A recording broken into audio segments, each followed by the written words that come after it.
الحمد لله رب العالمين والصلاة والسلام على رسول الله الأمين نبينا محمد وعلى آله وصحبه الطيبين الطاهرين اما بعد. معزز سامعین، اللہ سبحانہ و تعالیٰ کے عظیم ناموں کا جو بیان ہے اس کا سلسلہ جاری ہے، اور گزشتہ درس میں ہم نے اس کا تعارف پیش کیا تھا کہ کیا ضرورت ہے اور کیا اہمیت ہے اللہ سبحانہ و تعالیٰ کے ناموں کا علم حاصل کرنے کی، ان کو سیکھنے کی. آج میں اللہ سبحانہ و تعالیٰ کی توفیق سے آپ کے سامنے اللہ سبحانہ و تعالیٰ کے نام اللہ، الالہ، الرب، الاحد اور الواحد، یہ 5 ناموں کے معانی کو بیان کروں گا، اور ان کے ذریعے سے اللہ سبحانہ و تعالیٰ کی جو معرفت ہمیں حاصل ہوتی ہے اسے واضح کرنے کی کوشش کروں گا. اللہ سبحانہ و تعالیٰ کا پہلا نام جسے میں آپ کے سامنے بیان کرنا چاہتا ہوں وہ ہے اللہ. یہ اللہ سبحانہ و تعالیٰ کا ذاتی نام ہے، ذاتی نام ہے، اور اہل علم کہتے ہیں کہ علم علی ربنا عز وجل، یہ ہمارے رب کا علم ہے. اور جس طرح ہمارے نام ہوتے ہیں تو ہمارے ناموں کے اندر تو کوئی صفات نہیں ہوتی. جس طرح مثال کے طور پر ایک شخص ہے جس کا نام اسد ہے، زید ہے، تو اسد ایک شخص ہے. اب شیر جو ہے وہ تو شجاع ہوتا ہے، اس میں بہادری ہوتی ہے، لیکن فرض کر لیں ہم نے کسی کا نام اسد رکھ دیا. اسد کا معنی عربی میں شیر ہوتا ہے، تو کیا اس شخص میں بھی بہادری پائی جاتی ہے؟ ایسا ہم نہیں کہہ سکتے. ممکن ہے وہ شخص پلے درجے کا ڈرپوک انسان ہو، لیکن اللہ سبحانہ و تعالیٰ کے جتنے بھی نام ہیں اس کے بارے میں اصول آپ اپنے ذہن میں رکھیں کہ اللہ سبحانہ و تعالیٰ کے ناموں کے اندر صفات بھی ہیں. جو اس کے اندر صفت پائی جاتی ہے وہ ہمارے رب اللہ عز و جل میں بدرجہ اتم پائی جاتی ہے. مثلا یہ جو اللہ سبحانہ و تعالیٰ کا نام ہے اللہ، یہ اللہ تعالیٰ کا نام ہے، لیکن اس میں اللہ تعالیٰ کی صفت بھی موجود ہے. اور وہ صفت کیا ہے؟ وہ ہے الوہیت کی صفت. وہ کیا ہے؟ الوہیت کی صفت، معبود ہونے کی صفت. الوہیت کی صفت کا معنی یہ ہے کہ وہ معبود ہے، معبودیت کی صفت. اب اس کا معنی کیا ہے اللہ کا؟ ابن عباس رضی اللہ عنہما، آپ کو معلوم ہے کہ وہ قرآن کریم کے سب سے عظیم مفسر ہیں. نبی کریم صلی اللہ علیہ وسلم نے ان کے لیے دعا کی تھی کہ اللہم علمہ التأویل وفقہہ فی الدین، اے اللہ ابن عباس کو قرآن کی تفسیر سکھا دے اور دین کی فقاہت دے دے. انہوں نے اس کی تفسیر کی ہے. ابن عباس رضی اللہ عنہما فرماتے ہیں اللہ کا معنی یہ ہے کہ ذو الالوہیت والعبودیت علی خلقہ اجمعین، کہ اللہ وہ ذات ہے کہ جس کی عبادت، جس کی بندگی، جس کی الوہیت کو اس کے معبود ہونے کے برحق ہونے کو تسلیم کرنا تمام مخلوقات پر واجب ہے، لازم ہے. اللہ وہ ذات ہے. تو یہ ہے اللہ کا معنی، یعنی معبود برحق. اللہ کا لفظ یہ الہن سے ہے، الہ، اس کے ساتھ الف لام لگ گیا تو، اور پھر اس میں کچھ قواعد لگے جو صرفی قواعد ہے، تو کیا بن گیا؟ اللہ، یعنی ادغام ہوا، حمزہ گر گیا. تو اس تفصیل میں نہیں جانا چاہتا، لیکن بس آپ کو یہ بتا رہا ہوں کہ یہ پھر بن گیا اللہ. تو اصل میں جو اس میں لفظ ہے وہ کیا ہے؟ الہ. الہ کا معنی ہوتا ہے معبود. تو اللہ وہ ذات جو معبود برحق ہے، جس کی عبادت کی جاتی ہے، جو مستحق عبادت ہے، جس کی عبادت کرنا اور جس کی بندگی کو تسلیم کرنا اور جس کی الوہیت کا قائل ہونا اور اس کے تقاضوں کو پورا کرنا، یہ تمام مخلوق پر واجب ہے، لازم ہے. اور آپ دیکھیں زمین آسمان کی ہر مخلوق وہ ایسا کر رہی ہے. دو مخلوق ہیں صرف جن کو اللہ سبحانہ و تعالیٰ نے بطور امتحان اختیار دیا ہے، انسان اور جنات۔ اب ان کا امتحان ہے کہ کیا وہ اللہ سبحانہ و تعالیٰ کی عبادت کرتے ہیں کہ نہیں کرتے۔ اور یہاں پہ میں آپ کو تھوڑی سی وضاحت یہ کر دوں کہ عبادت جو ہے وہ کسے کہتے ہیں۔ عبادت اللہ تعالیٰ کی احکامات کو ماننا محبت کے ساتھ اور اللہ تعالیٰ کی تعظیم کے ساتھ، یہ عبادت کہلاتا ہے۔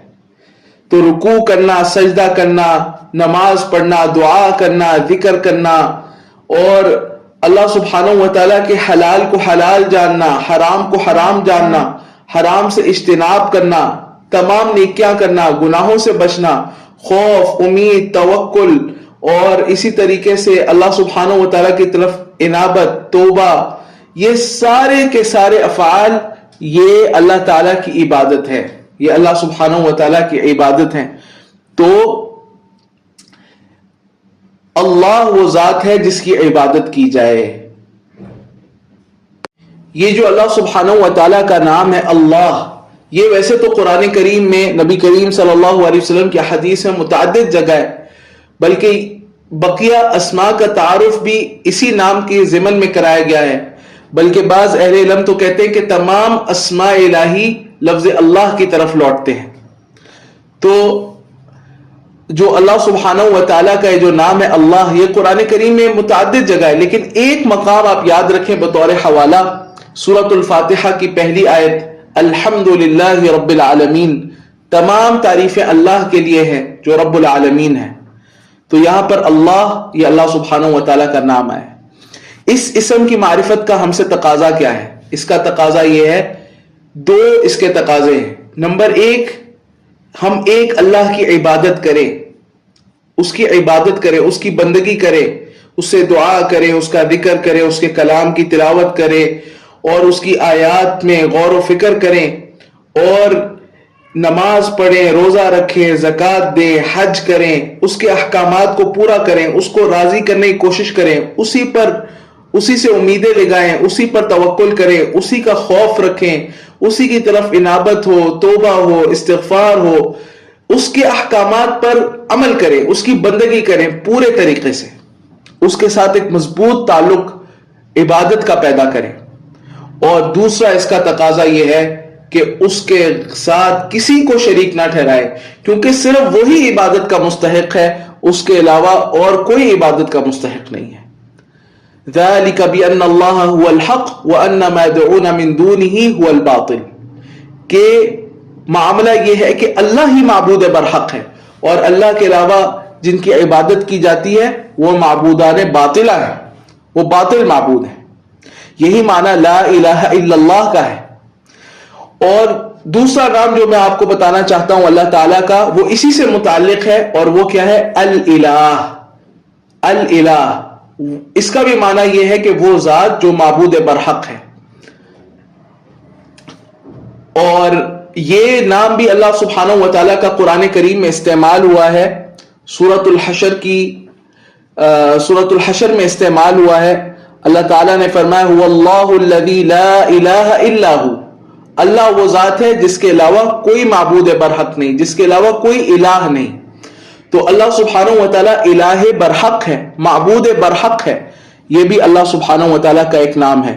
یعنی اللہ اور الالہ، ان دونوں کا معنی ایک ہی ہے، معبود برحق، وہ ذات جس کی عبادت کی جائے محبت اور تعظیم کے ساتھ۔ اسی طرح اللہ سبحانہ و تعالیٰ کا تیسرا نام جو میں آپ کو بتانا چاہتا ہوں وہ ہے الرب۔ الرب، اور رب کا معنی کیا ہوتا ہے، اور یہ کہاں پر قرآن کریم میں استعمال ہوا ہے، احادیث میں کہاں پر آیا ہے؟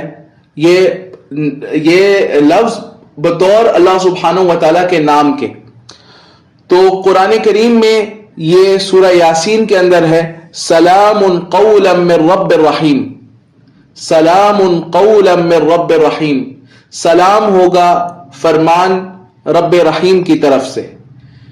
تو یہاں پہ رب کا لفظ آ رہا ہے اللہ سبحانہ و تعالیٰ کے لیے۔ اور اسی طریقے سے صحیح بخاری میں یہ حدیث ہے کہ نبی کریم صلی اللہ علیہ وسلم نے فرمایا کہ یقال لی جہنم، قیامت والے دن جہنم سے کہا جائے گا حلم تلأتی، کیا تو بھر گئی؟ تو وہ کہے گی حل من مزید، اے اللہ اور بھی ہیں کیا لوگ؟ تو فیضع الرب عز وجل قدمہ علیہا، تو اللہ سبحانہ و تعالی، الرب اللہ تعالیٰ کا نام یہاں پہ استعمال ہوا ہے، رب عز وجل، وہ اپنا قدم جہنم میں رکھے گا، فتقول، تو وہ کہے گی قط قط، بس بس، اب اور جگہ نہیں ہے۔ پہلے جہنم اور لوگوں کو چاہ رہی ہوگی، لیکن اللہ سبحانہ و تعالیٰ جب اپنا قدم رکھے گا تو وہ کہے گی قط قط، بس اور جگہ نہیں ہے، میں بھر گئی ہوں۔ تو یہاں پر اس حدیث میں بھی الرب اللہ سبحانہ و تعالیٰ کے لیے بطور اسم استعمال ہوا ہے۔ ویسے قرآن کریم میں اضافت کے ساتھ بھی ہے الحمدللہ رب العالمین، لیکن بطور مفرد بغیر اضافت کے یہ اللہ سبحانہ و تعالیٰ کے لیے دو مقامات پہ استعمال ہوا ہے، یہ میں نے آپ کے لیے بیان کر دیے۔ الرب جہاں پر آیا ہے، اس کا معنی کیا ہے؟ اس کا معنی ہے، اس کے تین معنی ہیں، یہ تینوں معنی آپ یاد رکھیں۔ نمبر ایک، المالک الذی لہ الخلق والامر، وہ مالک جس کے پاس جس نے تخلیق بھی کی ہے اور جس کے پاس اوامر کا اختیار بھی ہے، جس کا حکم بھی ہے۔ تو اس کائنات کی اور ہر انسان کی، ہر چیز کی، جو کچھ بھی وجود میں ہمیں نظر آ رہا ہے مخلوقات میں، ان سب کا خالق اللہ ہے، اور ان سب پر اللہ سبحانہ و تعالیٰ کا حکم بھی چل رہا ہے۔ زمین و آسمان میں جو تبدیلی واقع ہوتی ہے، یہ جو پورا نظام چل رہا ہے اور اس کی تدبیر ہو رہی ہے، یہ اللہ سبحانہ و تعالیٰ کر رہا ہے۔ اور دوسرا اس کا معنی ہے المربی والمصلح لشؤون خلقہ بنعمہ، کہ اللہ سبحانہ و تعالیٰ تربیت کرنے والا ہے۔ رب تربیت سے ماخوذ ہے، اللہ سبحانہ و تعالیٰ تربیت کرنے والا ہے، اور تربیت اصلاحی کرنے والا ہے، اصلاح کرنے والا ہے، سنوارنے والا ہے، نظام کو چلانے والا ہے تمام مخلوق کے اپنی نعمتوں کے ذریعے۔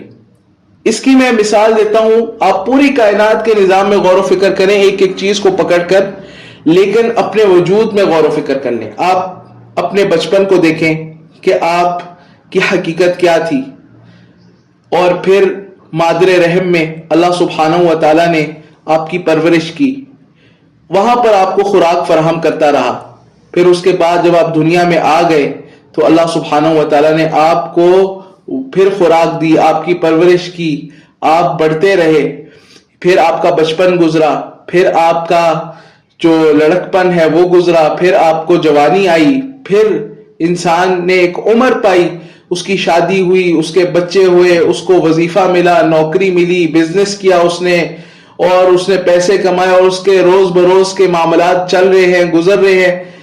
یہ اگر انسان اپنے احوال میں غور و فکر کر لے تو اللہ سبحانہ و تعالیٰ اپنی نعمتوں کے ذریعے آپ کے لمحہ لمحہ میں، آپ کے وجود میں، ذرے ذرے میں اللہ سبحانہ و تعالیٰ کی نعمتیں ہیں، ان نعمتوں کے ذریعے سے اللہ تعالیٰ نے آپ کی تربیت کی۔ اور پھر یاد رکھیں کہ اللہ سبحانہ و تعالیٰ کی جو تربیت ہے یہ صرف مادی نہیں ہے، صرف جسمانی نہیں ہے، بلکہ اللہ سبحانہ و تعالیٰ نے دینی تربیت کا بھی ایک پورا نظام قائم کیا ہوا ہے۔ جیسے دنیاوی اور مادی اور جسمانی تربیت کا ایک نظام ہے، بارشیں برستی ہیں، ہوائیں چلتی ہیں، اور زمین سے سبزہ اگتا ہے اور فصلیں اگتی ہیں، اور اناج اور پھل اللہ سبحانہ و تعالیٰ اگاتا ہے، اور جانور اللہ سبحانہ و تعالیٰ نے دیے ہیں جن کا ہم گوشت کھاتے ہیں، جن سے ہم انڈے لیتے ہیں، وغیرہ وغیرہ۔ ایک پورا نظام ہے ہواؤں کا، ہر چیز کا، سورج آتا ہے اور پھر ڈوب جاتا ہے، چاند نکلتا ہے، دن ہوتی ہے، رات ہوتی ہے، موسم ہے مختلف، یعنی ایک پورا نظام ہے بر و بحر کے اندر جو جاری ہے، زمین و آسمان کی وسعتوں میں جاری ہے، ایک پورا اللہ تعالیٰ کا نظام ہے ہماری تربیت کے لیے، ایک ذرے سے لے کے اور اس کل کائنات تک ایک پورا نظام ہے۔ اور پھر ایک اللہ سبحانہ و تعالیٰ کا نظام ہے اسی طرح، بلکہ اس سے بھی زیادہ کامل، اور وہ ہے ہماری دینی تربیت کا نظام۔ اللہ تعالیٰ نے کتابوں کو نازل کیا، رسولوں کو بھیجا، رسولوں کے ورثاء کو پیدا کیا، ہم تک حق پہنچایا، دعوت پہنچائی، دین پہنچایا۔ اللہ کی کتاب ہمارے سامنے موجود ہے جس سے ہم اللہ تعالیٰ کی معرفت حاصل کرتے ہیں، اس کی شریعت کو جانتے ہیں، اس کے احکامات کو جانتے ہیں۔ یہ اللہ سبحانہ و تعالیٰ کی تربیت ہے، یہ اللہ سبحانہ و تعالیٰ کی تربیت ہے۔ یہ جو میں آپ سے بول رہا ہوں اور جو آپ سن رہے ہیں، ہم بھی اس نظام کا ایک حصہ ہیں۔ کوئی سنا رہا ہے، کوئی سن رہا ہے، یہ اللہ سبحانہ و تعالیٰ کی اس نظام تربیت کا ایک حصہ ہے۔ تو یہ اللہ سبحانہ و تعالیٰ کی تربیت ہے، وہ رب ہے۔ اور تیسرا معنی اس کا یہ ہے السید المطاع، وہ ذات، وہ سردار جس کی اطاعت کی جاتی ہے۔ اللہ سبحانہ و تعالیٰ مطاع ہے، زمین و آسمان کی تمام مخلوق اس کی مطیع اور فرما بردار ہے، چرند پرند ہوائیں ہر چیز اس کے احکامات کے تابع ہیں۔ اور دو مخلوق ایسی ہیں جس کو اس نے اختیار دیا ہے امتحان کے لیے، ہاں، کہ دیکھیں کہ کیا یہ ہماری فرما برداری کرتا ہے کہ نہیں کرتا، کیا یہ ہماری بات مانتا ہے کہ نہیں مانتا، امتحان ہے۔ تو جن اور انسانوں میں سے بھی جو نیک ہیں وہ اللہ تعالیٰ کی اطاعت کرتے ہیں۔ بہرحال اللہ سبحانہ و تعالیٰ مطاع ہے، اس کی اطاعت کی جاتی ہے۔ اور دو نام جو بالکل ملتے جلتے ہیں وہ میں مزید آپ کو بتانا چاہتا ہوں۔ چوتھا ہے الاحد اور پانچواں ہے الواحد۔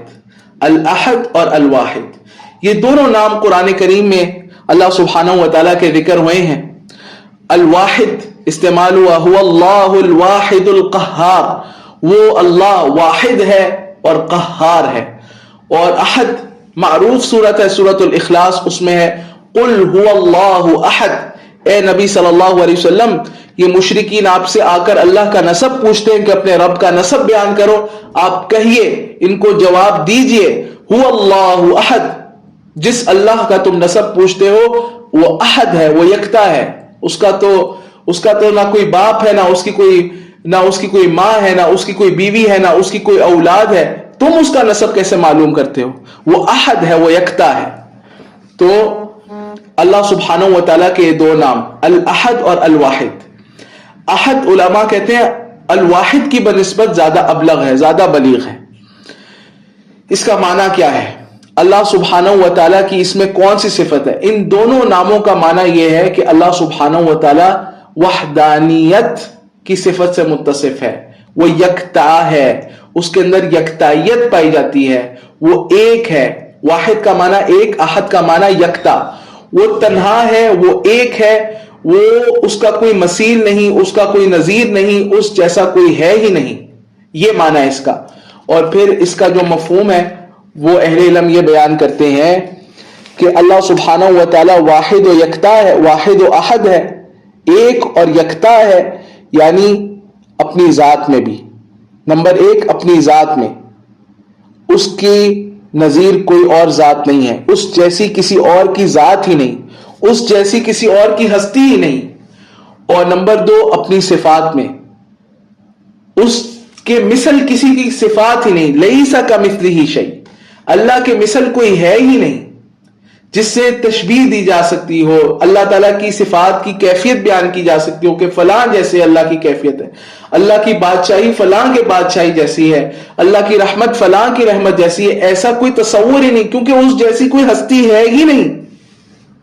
اور اسی طریقے سے وہ اپنی عبادت میں بھی واحد و یکتا ہے، اس کا کوئی شریک نہیں، کوئی اس کا شریک نہیں، زمین و آسمان میں کوئی اس بات کا مستحق ہی نہیں کہ عبادت کا ایک ذرہ بھی اس کے لیے کیا جائے، عبادت کا ایک ذرہ بھی اس کے لیے کیا جائے، کوئی ایسا ہے ہی نہیں، کسی کی ایسی اوقات ہی نہیں، کسی کی ایسی حیثیت ہی نہیں، نہ انبیاء کی، نہ اولیاء کی، نہ بڑے سے بڑے نیک آدمی کی، نہ کسی جن کی، نہ کسی فرشتے کی، اور یہ جو درخت اور پتھر اور قبریں اور مورتیاں ہیں ان کی تو کوئی حیثیت ہی نہیں۔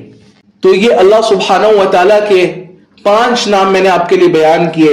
نمبر 1 اللہ، معبود برحق، وہ ذات جس کی عبادت کرنا ہر ایک پر واجب ہے۔ الالہ، یہ بھی اللہ، اس کا بھی یہی معنی ہے، معبود برحق، وہ ذات جس کی محبت اور تعظیم سے عبادت کی جاتی ہے۔ نمبر 3 الرب، وہ ذات جو مالک ہے، جس کے لیے ہی تمام تر تخلیق ہے، اور جسی کا حکم چلتا ہے، وہ ذات جو مربی ہے، تمام مخلوقات کی اپنی نعمتوں سے تربیت کرنے والی ہے، وہ ذات جو سردار ہے جس کی اطاعت کی جاتی ہے، الرب۔ اور نمبر 4 الاحد، وہ ذات جو یکتا ہے، اور نمبر 5 الواحد، جو ایک ہے، جس جیسا کوئی ہے ہی نہیں، جس کا کوئی شریک ہی نہیں، جس کا کوئی مثیل ہی نہیں، جس کا کوئی نظیر ہی نہیں، وہ ہے اللہ سبحانہ و تعالی۔ یہ ہے اللہ سبحانہ و تعالی کے نام، اور ان کے ذریعے سے ہم اللہ سبحانہ و تعالی کی معرفت حاصل کر رہے ہیں۔ یہ سلسلہ جاری رہے گا انشاءاللہ بإذن اللہ، اللہ تعالیٰ کی توفیق سے۔ وبهذا القدر اکتفی اليوم، وباللہ تعالی التوفیق، وصلی اللہ وسلم علی نبینا محمد وعلى آلہ وصحبہ اجمعین۔